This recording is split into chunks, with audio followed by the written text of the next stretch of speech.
I stayed behind on the last day of school, not because of behavior, but to help the librarian shelve books. The halls were silent, lockers yawning open, students already gone. Once the final bell rang, I felt relieved, until the intercom crackled. "Anyone left in the building needs to come to the office, now." I headed down the empty corridor, step echoing. The principal's office door was open. Inside, nobody. On the desk, my pocketbook, which I'd left there. Alongside it, a single Polaroid. Me, asleep in the library chair, taken only minutes earlier. I didn't remember that happening. I dashed through the darkened classroom corridors. All rooms were empty, well, almost. In one room, the chemistry lab, a jar of preserved specimens sat on the counter. Inside, a small note folded tight. "You shouldn't have volunteered." No sign of who left it. I finally made it to the detention room, and I wasn't alone. A girl from my class, Mara, sat in the corner, eyes red, untouched. She said nothing, then whispered. I stayed behind too, but something followed me. Before I could ask what, my phone buzzed. I held it up and saw my reflection. Behind me, a figure in the hallway with camera in hand, taking a picture. But when I spun around, no one was there. I grabbed my backpack and ran for the front doors. They'd locked themselves. The intercom buzzed again, distorted. "You belong inside now." I scrambled open an emergency window in the office and climbed out, cutting myself on the metal. I limped down the school's side walkway and didn't stop running until I reached my front door. The next day, my photo appeared on social media from the library. Just me sleeping alone. No one explained, no one came to get me, and I keep wondering, some last days of school never end. It was the last day of 12th grade. Seniors left early. The final bell rang at 2:45 p.m, or at least it should have. I was grabbing something from my locker when the PA system let out a second bell at 3:11 p.m. sharp. Metallic. Off. I remember because I looked at my phone and thought, why the hell did the bell ring again? No announcement followed, no footsteps, no teachers, just silence. I turned the corner and passed the old drama room, now used for storage. The window in the door was cracked, but inside I saw movement. I peered in and saw a girl sitting on the floor in front of the wall mirror. Her back faced me. She tilted her head slowly, then turned. But the mirror reflection wasn't her. It looked like me, and it smiled. I didn't even open the door. I ran. I ducked into the student counselor's office. She always kept it unlocked, and I needed a second to breathe. The lights were off, but her voice played through the ceiling speaker. "Close the door, it's not safe if they see you." I froze.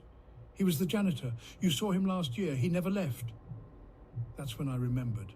Mr. Hall, the janitor who died last June during finals week. Heart attack in the gymnasium. We had grief counselling and everything. But his cart, it was in the hallway earlier. Trying to find an exit, I ended up in room 314, a room that had been shut for asbestos remediation all year. But the door was wide open. On the chalkboard, writing. 3:11 is when he woke up. He doesn't like empty schools. You're not supposed to be here. And at the bottom, fresh and wet, run before the third bell. I sprinted to the exit, pushed the door, it opened. I stood on the front steps, finally breathing. Then, ding, ding, ding, 3 sharp tones rang out from every speaker. The third bell. I turned. Inside the school, hallway lights blinked on one by one, and standing at the far end, a tall figure in a janitor's uniform dragging something behind him. And he started walking toward the door. I ran. I never found out who set off the 3:11 bell. The school denied everything. No camera footage, no written record of a second bell or the old room 314. Everyone else had left. Seniors had tossed their caps, cried, hugged, and bolted for freedom, but I forgot to pick up my yearbook. The gym was nearly dark when I walked in. The folding table where they handed out yearbooks was still there, but no people, just a neat stack of books. And only one left had a sticky note on it. My name, in my handwriting. I hadn't written that. Flipping through the yearbook as I walked back through the hallway, I realized the names were wrong. Photos were right. Faces I recognized. But names? Foreign, strange. Like someone tried to translate them from something older. Mr. Blake, the English teacher, was labelled Instructor of Tongue and Ash. My friend James was Subject 6, replaced. Me? I was at the very back. One page, all black, only a caption, Last to leave. I snapped it shut. As I turned the corner to head out, I saw her, a girl in full graduation gown standing perfectly still in the middle of the hallway. Back to me. No sound, no movement, no other students. I called out, Hey, you okay? She turned, and her face wasn't her face. It looked like a copy of someone else's face. Too smooth, too symmetrical, like something pretending to be human and barely pulling it off.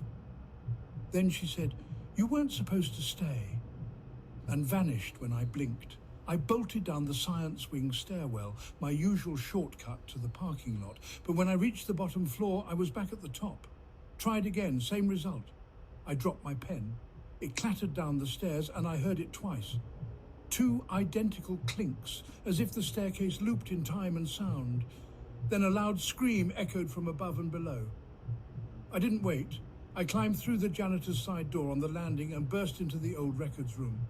The records room smelled of mold and old paper. In the back, behind file drawers, I found a sealed cabinet labelled Class 1977, Unresolved. Inside were 16 yearbooks, all faces scratched out. A sticky note read, They didn't leave. They stayed too long, so now they teach. Behind me, I heard soft footsteps and the shuffle of paper. I turned, nothing, but the cabinet was closed again. When I finally reached the front lobby, I thought I was safe, until I saw someone sitting behind the front desk. We'd never had a male receptionist, but there he was, grey suit, smiling thinly. Need help signing out, he asked. I'm just leaving. You already did. Twice. That's the problem. I ran, the front doors wouldn't open. I looked back, he was gone. The yearbook in my hands, now soaked, pages fused. I woke up in my bed. My yearbook was there on my desk. Dry, normal, no strange names, no black pages, but every photo of me was scratched out. And today, at 3:11 a.m., the doorbell rang. No one was there, just a diploma on the ground.